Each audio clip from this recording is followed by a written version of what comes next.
everybody. Good morning to a lot of you.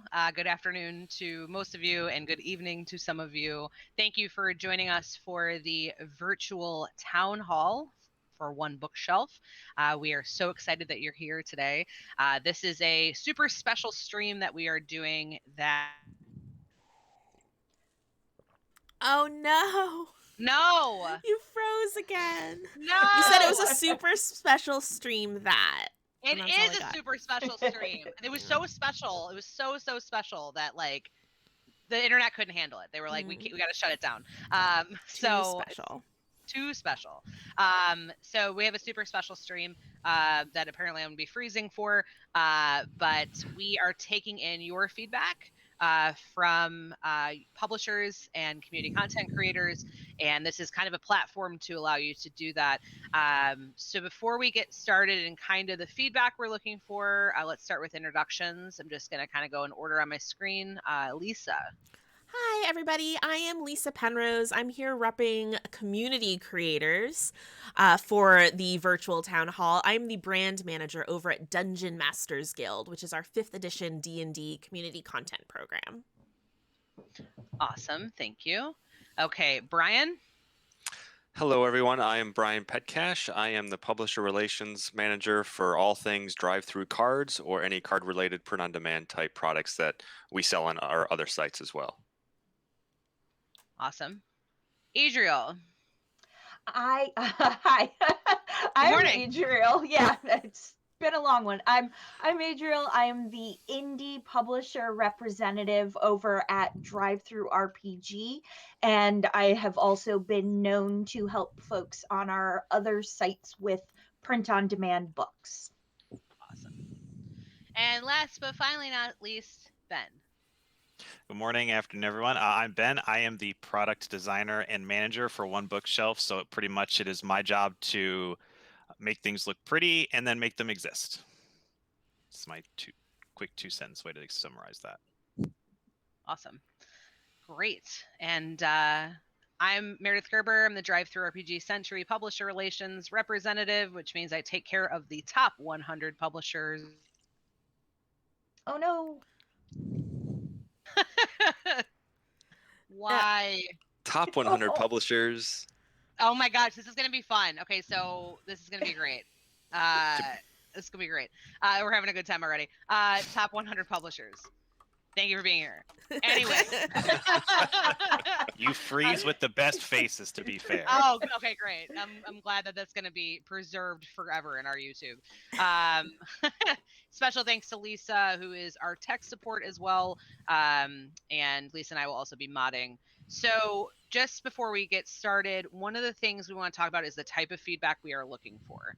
Something that's very important is we get a lot of feedback every day on our Discord, through email, what have you. And there are certain types of feedback that we love, that really helps us. And there's certain type of feedback that is okay. And so kind of wanted to go over that just very briefly. Hopefully won't freeze. Okay, so things that we're looking for is when we get feedback, we're looking for feedback that helps the community, not a specific publisher or a specific community content creator. So if you make an RPG about trains, for example, okay, that's your thing, it's the best train game ever, and you come to us and you're like, Meredith, please, I need, like, the best feedback I can give is that I need Brian to talk to the card printer to make me, train cutout specific pieces. Like, that's very specific. So like the feedback we're trying to look for are things that are going to essentially help everybody. That's very important to us. And also to anything that's going to make your life easier. That's always what we're looking for as well. And then a note on community content is community content sometimes is restricted to the publisher owner. So if you're like, hey, I really wish, DMsGuild changed their logo for whatever reason, we can't really do that. It was so incorrect. I froze Meredith in my mind. Oh my gosh. We really can't do that. We can't do it. No. Lysa's magic just happens. Great. So what I'm going to do is I am going to pull back on the talking. But yeah, if you have specific feedback for us, please let us know. The two big things is we have Ben on here because Ben is working on our new site. So Ben has a lot of experience for what is to come. So what's going to be nice is if you have feedback where you're like, hey, I want this thing, Ben can hopefully say, if we are going to be rolling that out, hey, that's going to be happening. And one more note is our current site, the problem with our current site is when we get a lot of feedback to change things is our coding specifically is very hard to navigate. It's very old code, which is why we're making a new site, which is awesome. So thanks, Ben and team.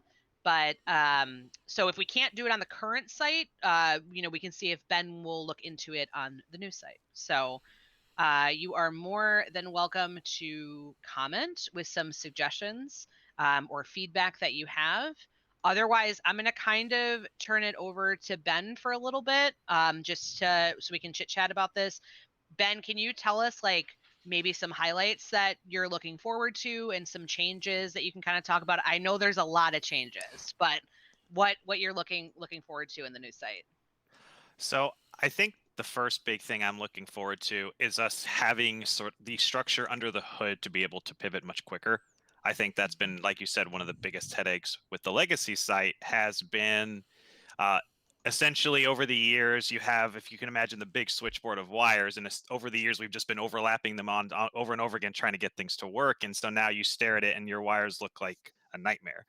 And so by redoing the site, we're getting everything lined up correctly. Things are being pocketed into their own little systems so that things can communicate better with one another. And it's going to allow us to be able to respond to feedback more.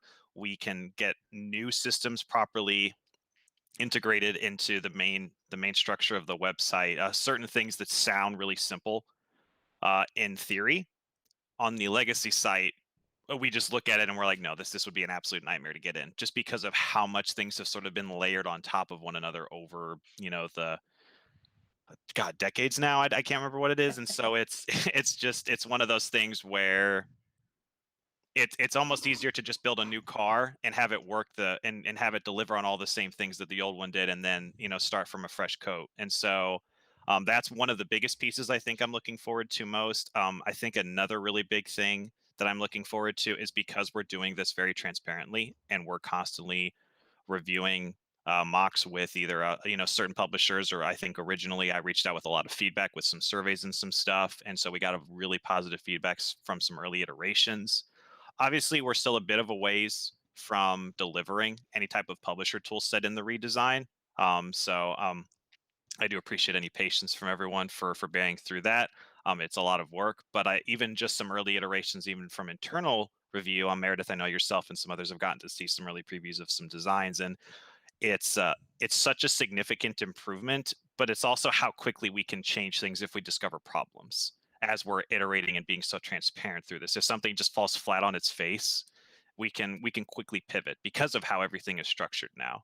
So I think that those two pieces of just how much everything is structured better under the hood from the start, but also how much it'll let us pivot as we go forward, doing that. Plus, it's fun to sort of re-envision a design over the years too. DriveThru obviously shows its age very, very obviously when you go to it. It very much shows it not only at a surface level, but just how things function. And sort of getting to throw a fresh coat of paint on it has been really fun. I would say we've definitely gotten a lot of feedback for people that are worried that will DriveThru lose its identity, or will it lose its like the love and care that we give it. And I can assure people that this is part of the reason we have it exposed as a preview, is because I highly value that feedback. I love it when people express how much they care about our site and the products that we deliver here. And so making sure that we iterate and evolve it as it goes at just a face value. So I would say those are the really big high level things without getting too granular. Yeah, of course, absolutely. And there have been some the preview is available, I think, currently on the site. So if you go to DriveThruRPG.com, you'll see hey, check out our new site. And there is a feedback button that we highly recommend that you use at the bottom right. It's a little green friend. You just click on the friend and then say what you'd like to. Ben, while you're getting feedback, what is good type of feedback? Like how would you like to, like what's like essentially a good way to craft feedback for you? Right. So one thing I do want to preface too is ad blockers do not like that little green friend. So if you do use an ad blocker, you need to turn him off or you won't see him. Certain browsers that have one built in as well. I think Firefox has some little bit built in out of the box. They just straight up tell that friend to go away. So that's something to keep in mind. I do get a lot of feedback of people saying that they can't find it. So that's one thing I wanted to point out. So when it comes to feedback in general, one of the biggest things that I cannot act on is when someone straight up tells me I don't like this thing or it doesn't look good. That isn't helpful to me. I understand that everyone, especially when it comes to design, everyone has a different opinion and we can never make everybody happy. You might like the color pink better than I like the color red and so on and so forth. And I can't, there's only so much I can do with very finite things like that. The best type of feedback for me is when you tell me if something was difficult. I struggled to find this, or I struggled to get through this process, or if something was confusing to you, either verbiage or symbology. We're really trying to lean on a lot of words, but also new symbols and even colors in some instances in the redesign. We're being very light with that though, because I want to make sure that for our folks that need increased accessibility needs, that we meet those. So I don't want to heavily rely on folks that are colorblind. So we are being careful where we sort of put that in, but that's the best type of feedback that I can go on. Oh, I couldn't even find the filters. Where were they? And specific pieces like that, or if something didn't even feel good, even that's really good feedback. Hey, it didn't really feel good to browse around. It felt kind of clunky, or it wasn't as enjoyable. Stuff like that is really helpful too, because what that tells me is the experience is what failed you. It's not even necessarily that the interface was the problem, but the overall interface was a struggle to get through, because that's a lot of people think that design is just the interface, but in actuality, the experience, which we call UX, user experience, is if not more important than it, because it's how we decide how you get through your journey, not just what that journey looks like. So Awesome. that's yep. Great. That's good. As a note, I worked with Ben on getting feedback from a couple of publishers, and that was very insightful and very exciting. So there's a lot of cool tools coming. I don't know what we can say and what we can't say, because it's always changing, right? Like, because I'll say, oh, this would be really cool, and then it's something better. Essentially, people really, really help that out. So thank you everybody for giving us feedback. One thing I definitely want to highlight, something for our publishers and our community content creators, because we have Geek Native in our chat right now. One of the things we do, this is not really a redesign thing, this is more of a feedback thing. In the past, we had oh my gosh, why am I dystomic on what the word is? We had reviewers, approved reviewers. It's coming to me. It's early. But essentially we had reviewers who we would have a team of, I think, about 10 people that we would say, hey, like, you can write to these reviewers, right? And the problem is because we have so many publishers, so many content creators, that like they just got overwhelmed essentially, and so it was hard for them to have reviews. So we want to now, instead, we're going to be revamping that program in the new site specifically. They've been removed completely from the current site, but the new site, we're going to be essentially leaning more towards oh, that's a good question. We are leaning more towards having review sites specifically. We see a lot of success of that with like Geek Native, Cannibal Halfling, and the others that we work with. So that's coming up, which is very exciting. Okay, we have a question. It's from Super Average 214. Is there any discussion about combining Wargame Vault with DriveThru like you did with RPG Now? So, is this for me? It can be. I know the answer, but if you want to jump on it, Ben. If Brian knows the answer, Lisa knows the answer, Adriel knows the answer, but Ben, you have volunteered. Congratulations, my friend. Oh boy. So as far as I know, that's a big no. That is a big no. They are obviously have very different audiences, and so we want to make sure that we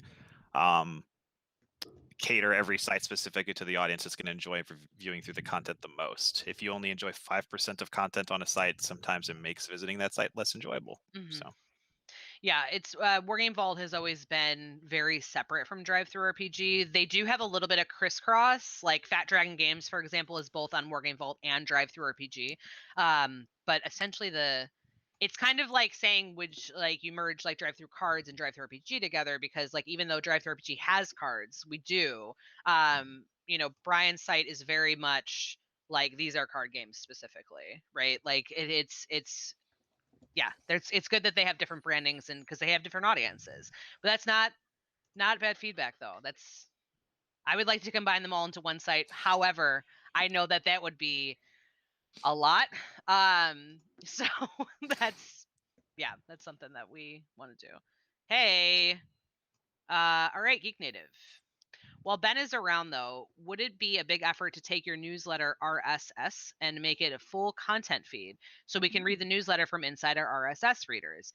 Makes for better UX, right, and more likely to connect subscribers to games. Ben? Oh. So one of the... Oh, sorry. Hold on. Oh, it's a different question. I thought... I'm sorry. I thought Lysa was like, boom, here's more to the question. Go ahead. No, you're good. So with things like that, it's definitely... It's a matter of... It's a matter of sort of what is because of our limited resources for development, it's sort of what's the biggest bang for our buck right now when it comes to things we're going to get.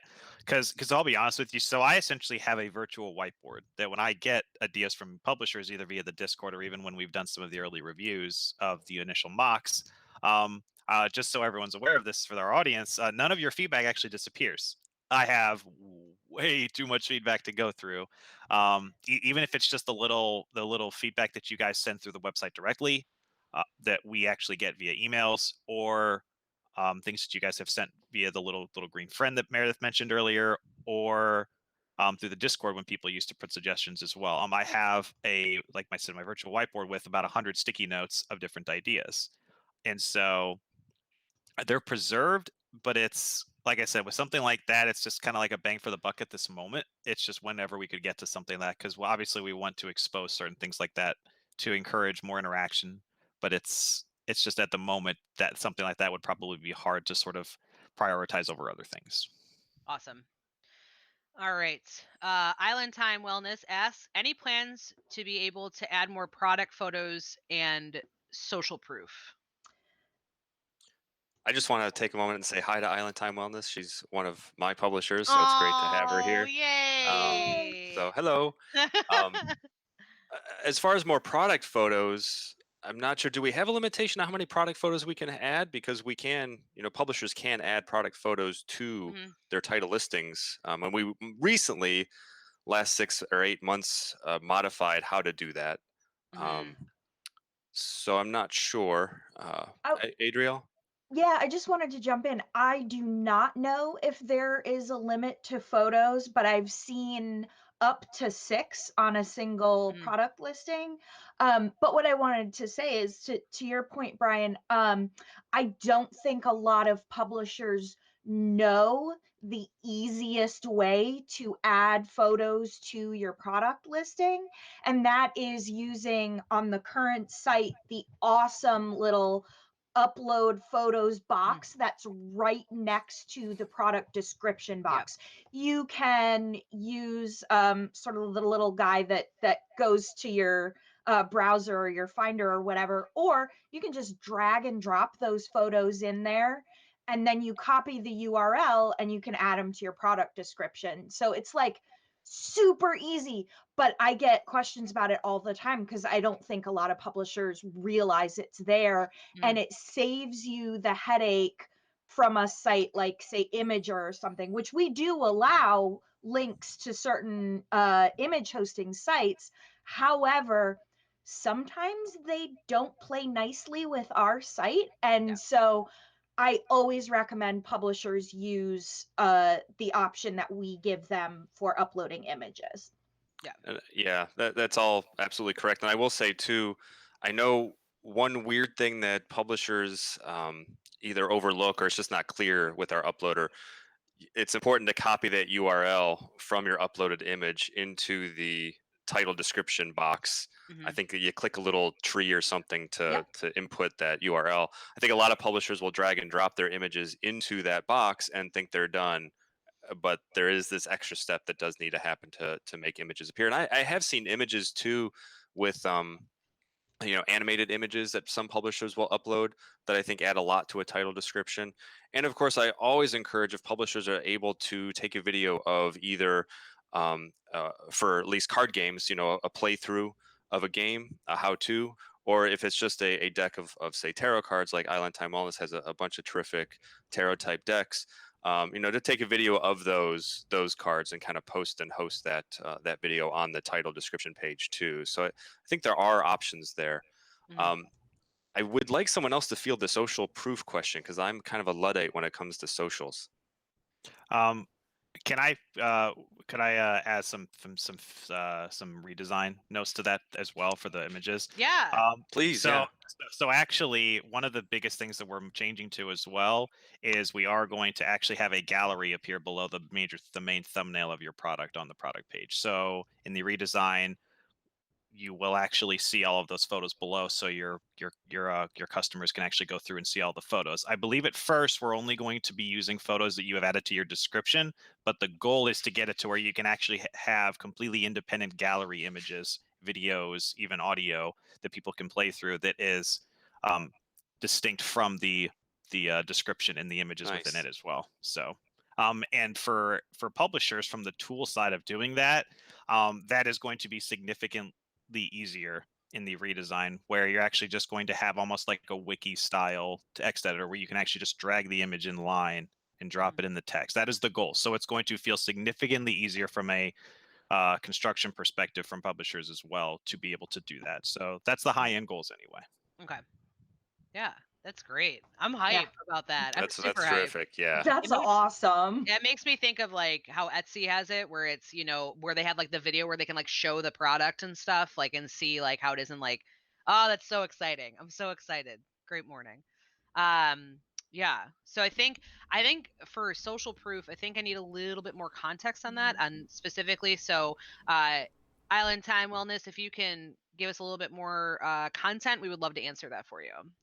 Ben's gonna love this one. Angry Nerd Girl says, "Forgive me, this was already asked. Are there any plans to update the website to be more mobile friendly? I usually have to view it in desktop on my phone to make it functional." So the website currently, the structural platform that we are using to build the site from at like a bone level is actually extremely mobile friendly. So if you actually go to the preview right now, either on a desktop, if you wanted to experience a smartphone version, you can actually just resize your window. You should be able there. I can't remember if there's a link at the top of our mobile site if you just go straight to it from your mobile phone. I will check. Thank you. Because I can't remember if that banner exists on mobile or not that encourages people to visit it. But essentially, if you wanted to get an idea, you literally could just drag your window and shrink it in the well, then we will try to change that. Thank you, Ben. But essentially, if you resize your window, you can see, and you'll actually watch the website as you change the window, adapt to smaller screen, then to tablet view, then to smartphone. It does have a limit. So obviously, if you make it like a little itty bitty tiny phone, it's going to have some severe issues. But for everything, for like the standard like iPhone SE or like those smaller screens, the site is 100% mobile friendly. And it will be going forward. The only asterisk to put onto that is specifically for publishers is there are obviously going to be certain tools in the publisher kit that we will not be able to make mobile friendly and preserve a quality experience. So that's just the biggest thing I wanted to preface. You won't be able to manage your entire site from your smartphone, essentially. But as far as a customer, yeah, everything will be 100% mobile friendly. Yay. And it should be what's there now. Okay. Awesome. Great. All right. Well, Alan Tucker, thank you so much for joining us. Because Alan had to leave, so you'll check this in the VOD. Alan Tucker, I just completed a successful Kickstarter in January, and since a lot more folks are moving in that direction, congratulations. I'm wondering if there are more Kickstarter-friendly features coming in the future. So there are definitely some ideas up there. I'm pretty sure it's nothing I can share yet, and I hate being that guy because I hate when other people do that. But I can assure you there are some rumblings of hopefully some very exciting ways to help with that type of thing. Oh God, that's really all I can say right now. Because Okay. Meredith, we've talked Yes. internally about some ideas about that.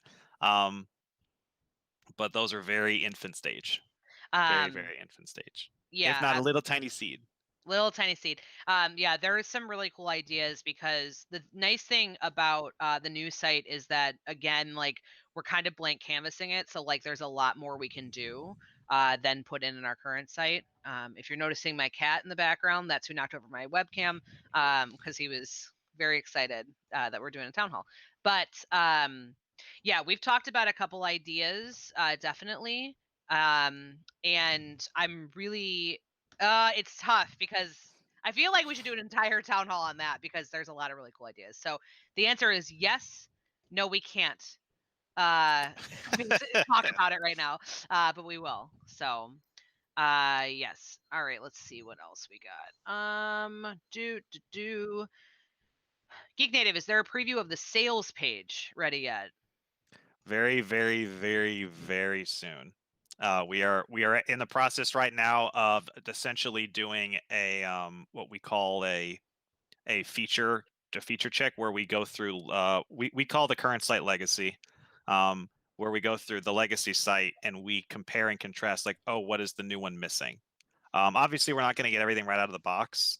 There's just because like the goal of the preview is to get eyes on it as quick as possible. Mhm. And so if there's a few pieces missing here or there, it's not the end of the world for us. A perfect example is title strips don't have the button to like view all of the titles from that title strip on their own sort of page. That's coming. It's just not a priority. So it is coming very, very soon. So we're in the process of just making sure we're not missing anything major that would be a detriment to even customers viewing your products on the new redesigned product page. Awesome. Cool. Okay. There's a suggestion from Island Time Wellness. Island Time Wellness is great. Also, Etsy sends out emails to request simpler reviews. I feel like someone correct me on this. That don't our notifications do that when you sign into your customer account? We did Uh, in relatively recent, which for me means maybe the last couple years, Sure. make it so that when you sign into your account, kind of near where your library is, it shows you the number of unreviewed titles that you have, Okay. which I do think has guilted some people into doing like some sprints of writing reviews for folks. But I don't know if we email people. There was a scattering of comments from Island Time Wellness that I pasted in, so I just kind of want to stitch them all together. This was their Yeah. clarifying what social proof is. Okay. So basically, they used Etsy as an example, where Etsy will request that you post like a picture with your review, Geek Native clarified like people sending in photographs of their purchase with notes of how they liked it is what they mean by social proof. And Island Time Wellness said the pics and reviews make the site seem warmer and creates a more confident shopping experience. Okay. mm, That's not a bad look at all. That's actually No, it's not. yeah. Yeah. That's yeah. really good feedback for you, Ben. Okay. I don't want to. I don't like You to don't assume have that to every commit. question. No, You you're don't okay. I don't like it. No, I never want to assume every question is for me, even if I think it is. I'm like, I'm gonna make sure this is for me first. So, one of the things that we're doing with the new with the redesign for reviews and feedback is essentially right now. One of the biggest things I don't like about the current system is there's a lot of just star ratings, and while that's great, it doesn't describe your experience, because sometimes a 3-star could be you loved it, but there was just one big issue you had with it that dropped it the 2 stars. And so the new system puts it highly encourages a write out description for right off the bat when you're giving stars, so you can't even just give stars without being prompted to put in a written description, at least right now. So and that could easily be expanded to be like, hey, why not add a photo too, or something in that regard. But because it's all in the same contextual space, that would be very easy for us to iterate on to do that. Okay. Nice. Thank you. Now we know what social proof is. I'm like real excited. I'm gonna use that in my like daily conversations now. All right, Michael Prescott. I would love, all caps, a Kickstarter support feature that lets us load up a shopping cart with placeholder products, letter-sized hardcover, 225 pages, and it'll tell me today's shipping prices to 35 countries. Ben, is that feasible? Could I ask for the question one more time? So the TLDR is they want to have their Kickstarter, okay? Right. And then they got their book, and they're like, I'm gonna send this out. But before they do, they put it in their cart, and then they can see all the shipping prices generated for all the countries that day, because shipping prices can change drastically between. So right. So I know we are exploring increased ways for the shopping cart to derive all that information. I can't say exactly. From what I've gathered with my conversations with Mike and the rest of the software leadership, it Mike sounds Todd's like our that's. CTO. Just clarifying, Oh, Mike I Todd's our apologize. CTO. You're fine. Sorry. Nope, it's okay. I was thinking of Doug too. That's where I conflated. Also a pro. But as as far as I know, we could be heading to there. Explicitly, I don't think I can say yes or no. But as far as I can tell, we're going in a direction where all of that hypothetically could work well. It just depends. What type of because correct me if I'm wrong, and I apologize that I want to elaborate on this piece a little bit more to make sure I understand it. So essentially, if you're adding a bunch of things to your cart, he wants to know a multitude of destinations that could go to and the prices associated with arriving at those destinations. Yeah, because essentially what they're trying to figure out is like if they put the book in there, they can see like for that day. So like if they go in on Monday, they can be like, okay, it's gonna cost this. I'm making this up. I don't know how shipping prices work. They see that to send to like Germany, it's $5. But like on Tuesday they go in and it's now $6. So they can see that shift. I don't know if that's possible with the coding, but so that would be a different tool is the issue. So because right now because the shopping cart will only the shopping cart only will respond to a singular destination that the products are going to. That doesn't mean, however, we couldn't construct a tool, because we're already retrieving all of that information anytime someone checks out. So we have the resources to collect that. That would probably just need to be a separate tool, because we're deriving 35 different countries shipping information all at once. That's a lot to gather. So I don't think we could necessarily do that in the shopping cart, because that's just information gathering. But that doesn't mean that's not something that we could do as a separate tool, especially for publisher's sake. So awesome. Okay. Where am I? Angry Nerd Girl, thoughts on allowing those of us with publisher accounts to rate and review other products? I feel like we could help each other out with those, but there's a barrier in the way. I am happy to answer that question. When I started 6 years ago, we allowed publishers to rate each other. The problem was that we ran into this wasn't an edge case where it was like one publisher or two publishers. This was a lot of publishers would either rate themselves, high rate themselves, and get their team to high rate themselves. Two, the other thing that they would do is that they would find something similar. They would find like their competition title, which, spoiler alert, we're all in this together. It's not a competition. Two, would go to competitions and like downrate them essentially, so that their stuff could get higher. And for a while, what we did was we allowed it to where we were like, okay, like we would write these warning letters and things like that, where we'd say, hey, like this is a warning. And then there have been times we have suspended accounts because of it, because they kept doing it, to the point where it got so overwhelming that we were writing so many publishers about it, and we decided that turning it off was the best option, because I think yes, it's a super great idea to absolutely be able to like boost your community and boost your members. Adriel has a dog, very cute. We are a pet friendly stream, as you can see from the past 35 minutes. But point though is it's something that we would have to talk together as a team about because it is a lot to manage. And I wish that we could, but again, it's difficult in that regard. Yeah. So To add a little bit of context to Angry Nerd Girl's question, sure. they are one of my community creators. Yay! Yay! So that's like a different sort of environment than sure. publishers. Mhm. And so community creators, unless your account is also a publisher account, which unfortunately does restrict you in those ways. Community creators we do allow to review and support each other's work. Awesome. Angry Nerd Girl. But yeah, just wanted to add in that context. Yes, thank you so much. Definitely on that. That might be something again, like we can look into where we can like separate, accounts and things like that. But it's always something we're thinking about. So if anyone out there who's listening is like, here's a way to make it where, it won't be sad times, let us know. I know we Definitely look into it. talked about it one time, Meredith, the idea of even like waiting reviews. Yeah, So because we essentially, have a like 24 reviews are right helpful. now. Yeah, because we have a Right. 24 right now. Like where if you buy a product, first of all, you have to buy the product unless it's free or pay what you want. You have to purchase the product. And then I think you have to even do it for free. I'll have to check into that. And then it's a 24-hour wait hold.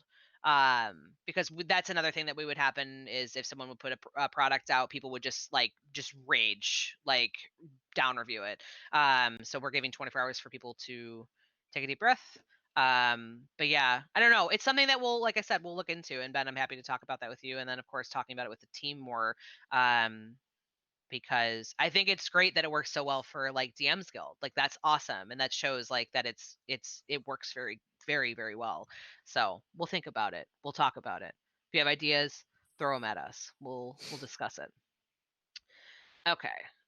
Michael Prescott. Other Kickstarter related questions too. Searching my order history so I can check my backers' orders. 100% agree with you. 3, an option to suppress sending my fulfillment costs to the backers. An option to suppress sending my fulfillment costs. Are they talking about does the packing slip include the print cost? Michael Prescott, if you could just clarify that for us, we will be happy to answer it. The first one, I definitely agree. So I'm going to kind of break it down a little bit easier. Ben, is there a way in the new site where essentially, so if they have a book, and they send it out to 60 people, is there a way in the order history to either fast search for things, as opposed to what we have currently now, which is not a search function? No, you're so that's one of the items on the board to add to it that hasn't quite been fully fleshed out and constructed yet. I know with one of the pieces I have on my board explicitly, we are wanting to allow you to search off of unique pieces of information for for an order. So if for example, like you said, Kickstarter backers or whatever, if that's the explicit thing you want to search for, the idea would be to filter down to seeing those results. That's one of the biggest tools I really want to give for publishers in any context where you're dealing with a multitude of any type of item, whether that be your own titles, whether that be lists of reviewers that you've sent things to, because I know we pinched on that a little bit, and obviously that will come back at some point in some form later. But even like you said, for orders, being able to filter down to a subset list of those things, and so that's one of the biggest pieces of one of the biggest tools I want to give publishers is ways to filter that list easily and quickly. And so that would probably be the best answer I could give is yes, it just depends whenever we can get those tools built into everything. But they are being kept in mind to once we do those things. Awesome. Thank you very much. Okay, so this is from Geek Native. What there's 2 things. What about making English the default language unless otherwise specialized? I'm on the Wargame or Warhammer. So many wars. I'm on the Warhammer page, and the top selling war fantasy is German, but you have to pay attention to the third word in the title to see that. So that to me sounds like 2 different things because you have to pay attention to the third word in the title. Because it's up to the publisher, like, isn't it? Like, if they make their title German, like, then that's on them essentially. Like, well, for that they have to pick the filter for it. Yeah, I they feel select the Geek filter. Native is asking if they can see just English titles Oh, because they instead? might buy might see that, oh, this is the third best-selling thing. I'm going to get it right away and Yeah. then not notice that it's German. Yeah. That's fair. Ben? Um, I like this back and forth. 'Cause Ben, answer the question, please. So that's one of the things we've discussed with account settings for customers is to allow them a preference that essentially states only show me titles in the languages that I can understand, and then they would select a preset set of languages that they could read through.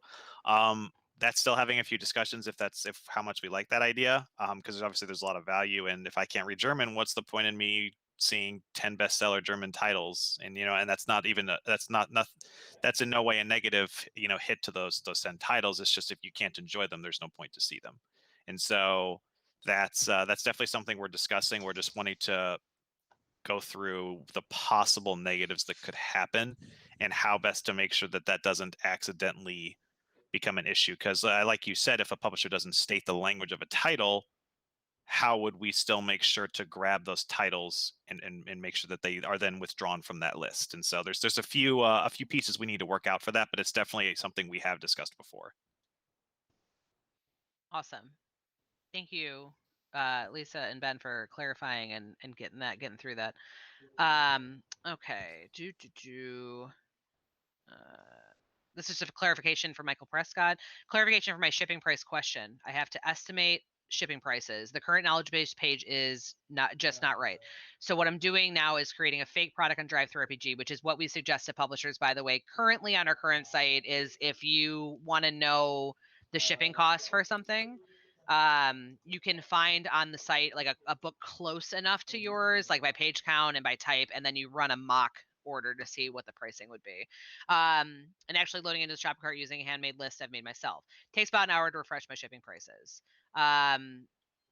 So essentially what they're looking for, Ben, is what we talked about is opposed to, because like we do have on our customer knowledge base, we do have those printing price or the shipping prices, but they do change. So that's kind of like just that feedback on that. Right. So essentially the idea to even just mock something up and being able to get like a preview of like what something would cost you. I want to send this book to Germany. How much is this going to cost me? Right. But I think more than that, it's to get a list. Like, Yeah. I select these 20 countries, return to me what each one is going to cost, Yeah. an estimate of some sort. So like kind of an all at once thing, because Mm-hmm. right now it's inputting individual addresses for different countries to try to get a read of shipping cost individually. So right Right. now, as a publisher, you can set up a POD title with, how many pages it is, your cover, etc. You get that print cost, and you can do exactly what Meredith said. But when you are prepping for a Kickstarter before you've maybe got your title set up, there isn't a great way for publishers using our site to say, this is how big my book is going to be. How much is it probably going to cost me to ship it to Germany, to ship it to France, to ship it to Italy, to ship it to Mexico? Because I'm so sorry, I forget the username of the person who asked the question. Michael Prescott. Because if Michael Prescott goes to our page, he can he can estimate, but when you're setting up a Kickstarter, there's this incentive to be as tight as possible on shipping costs because people don't like to pay them. So giving publishers a way to make that easy, I think would add to, I hope that I'm representing my indie pubs well. I think it would make their lives like just a billion times easier. Mm-hmm. So I'm of course taking notes for possible features that get brought up here that are not on my magical board yet. And I'm writing out this one. And so correct me if this all sounds correct. Like, we would love a tool that allows us to input specific specifications for a product. And then I would love to see the shipping costs to every country we support. Yeah. That is on the list now. Yay! Thank you, Michael Prescott. All right, Yeah. great. Thank you, Ben. Yeah, and thank you, Ben. Yeah, because I definitely think that I would like Adriel kind of said, and I kind of said, I would like to tell publishers, oh, you just do this, as opposed to being like, okay, go on the site and start finding a book that looks like yours, because it can take a long time to do that. So that's really, really good. And I will say for cards, for card products, I do have my own curated list of various decks of different sizes. So when I get a request for shipping cost estimates overseas a couple times a week, so I just ask them how many cards are in their planned deck because they haven't created the title yet. I check my spreadsheet list, and I'll either look up the shipping costs for them to give them some rough estimates, or send them, hey, this is the one I use. If you want to kind of load up your shopping cart with quantities of this particular deck that kind of matches your deck, you can kind of follow that process that Michael Prescott outlined, which is inputting an address, getting to the shipping page, getting a cost, going back, inputting a new address, and so on and so forth. It's a lot of But I work. do have that list, so you don't have to, scour DriveThruRPG site to find a deck that looks like yours. I have one ready to go. Yeah. And always to clarify, because this is always comes to a shock to people, but we have two printers. We have a card printer and we have a book printer. They are two different companies. They do not work together. They're two separate. So very important in noting that too, with the shipping, because cards and books will be different. That's why we can't bundle POD cards and POD books together, because they're two different shipping costs.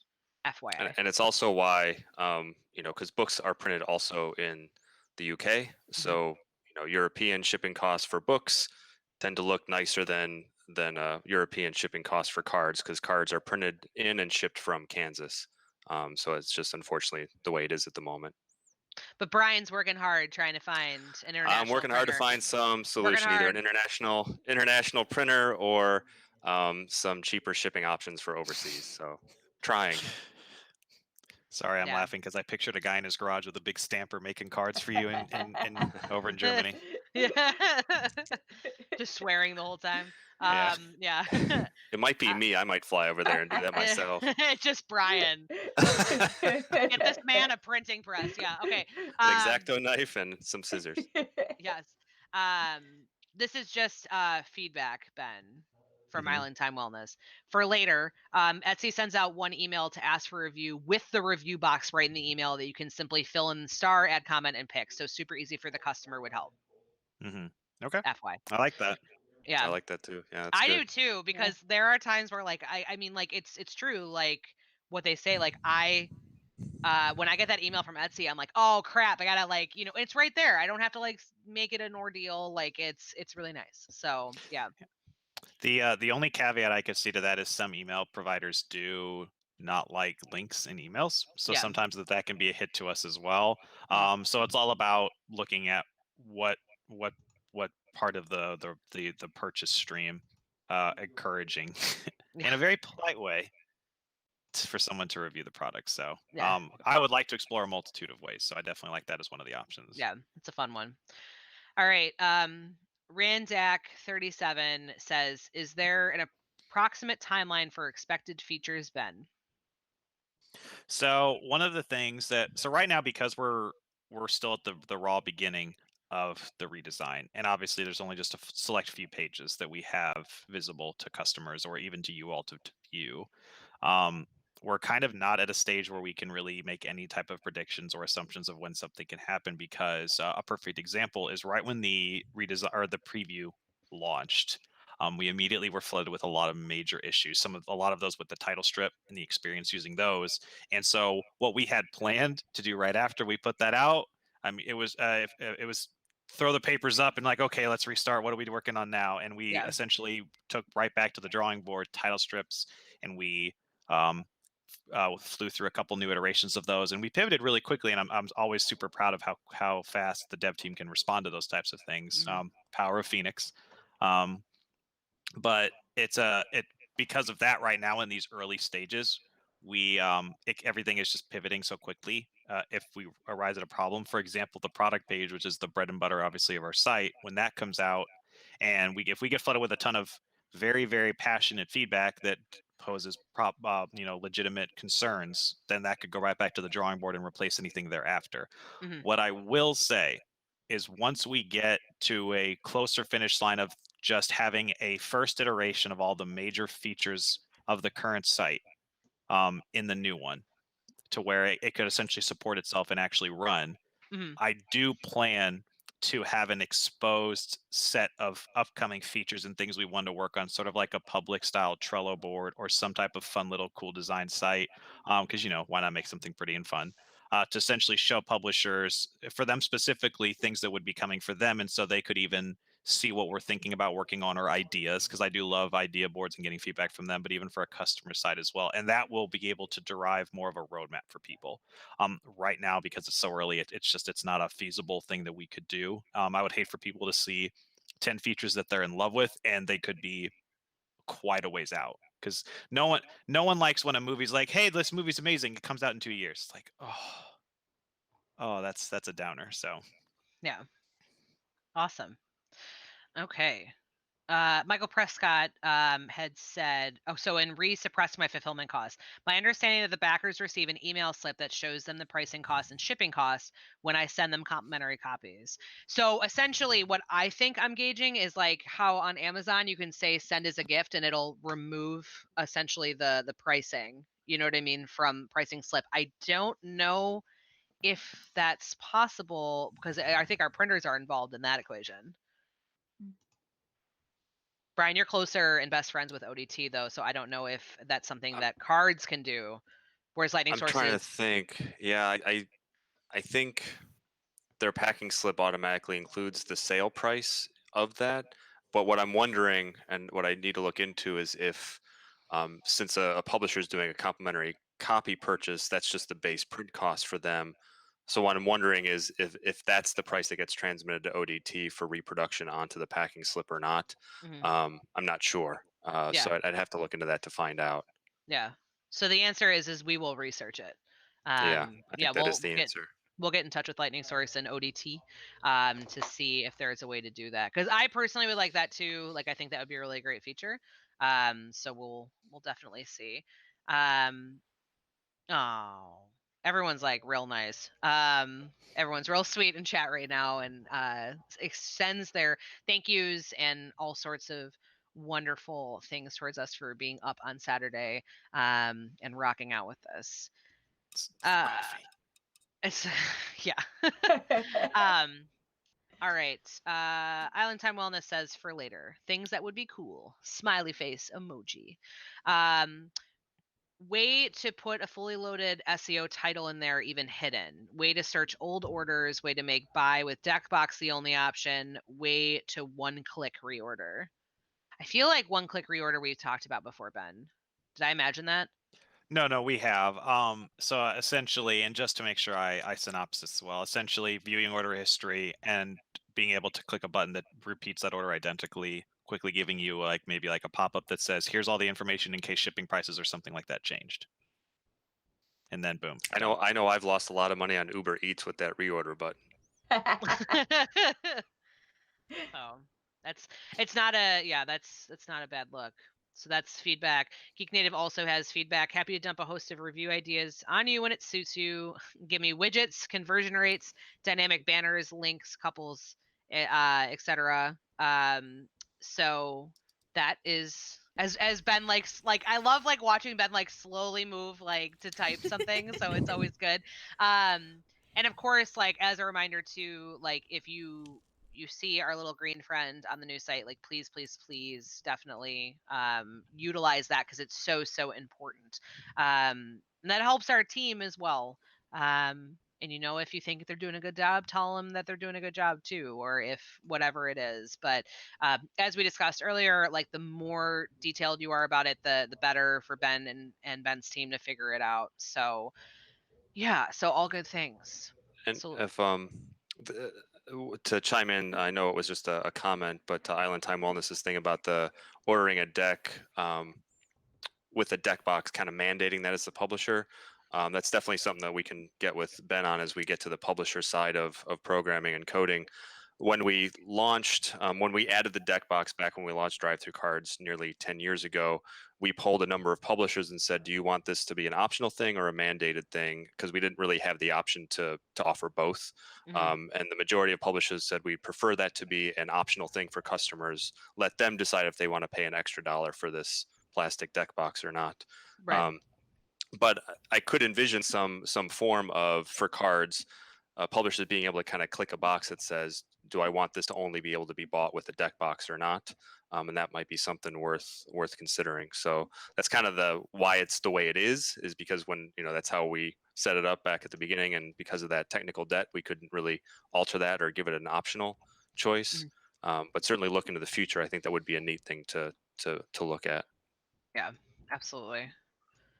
Okay, I think that we are coming close to the end of the hour, unless there's any last minute questions that you'd like to throw at Lysa in chat. I definitely want to plug a couple of things. Like I said, our site redesign is available. It isn't on mobile, but Ben is looking into it. So thank you, Ben, for doing that. Because mobile site's really cool. I love it so much. We also are going to be, Ben collected some previews and stuff too. So we might sneak peek those into our Discord, and I will put the link for our Discord in as well. We actually just revamped our Discord to where you have to have a publisher account or a community content creator customer account because we want to make sure that we help our publishers and community content creators as much as possible. So I'll drop that link into the Twitch chat. I will also put it in the YouTube description below. Trying to think what else. That's like the big thing. Discord's a really good resource. I plug it all the time because we have publishers and community content creators. And what's nice is even though we all check it like once a day, because we rely on email for our main form of contact, we have publishers and community content creators who have been doing it forever. So like if we don't answer right away, there's 9 times out of 10 someone will answer for us and say, hey, it's this. So you can get kind of quick answers, which is really nice. Yeah, so those are the big things. Does anyone else have anything else to add? Thank you everyone for also getting up on a Saturday morning and hanging out with us and asking us questions. Like, it's really helpful. Yeah, it is very much so. And we're always open again, like for feedback. If you are like, holy crap, I just remembered, like, I want something for like DMsGuild, you can, email Lysa or Jack, or you can email any of us for whatever. If you want to give us more feedback, talk about it in the Discord, or give our little green friend on the new site your feedback as well. We really, really appreciate all of you joining us. So we'll just close it out. Lysa, can you tell people where they can find you? Yes. I am Lysa Penrose. You can find me personally at Lysa Penrose pretty much everywhere, but also you can find Dungeon Masters Guild at DMs_Guild on Twitter and Instagram.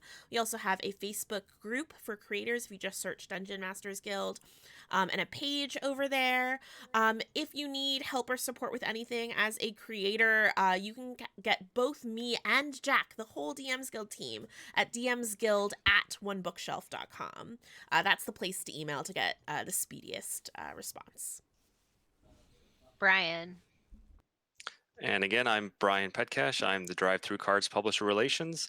You can reach me at brian@onebookshelf.com. We also have a DriveThruRPG Facebook page that you can like and send messages through there, although I don't check that as often, so email is typically the best place to reach me. And thank you all for being here. It's been a lively, interesting chat, so really appreciate it. Yeah. Ben?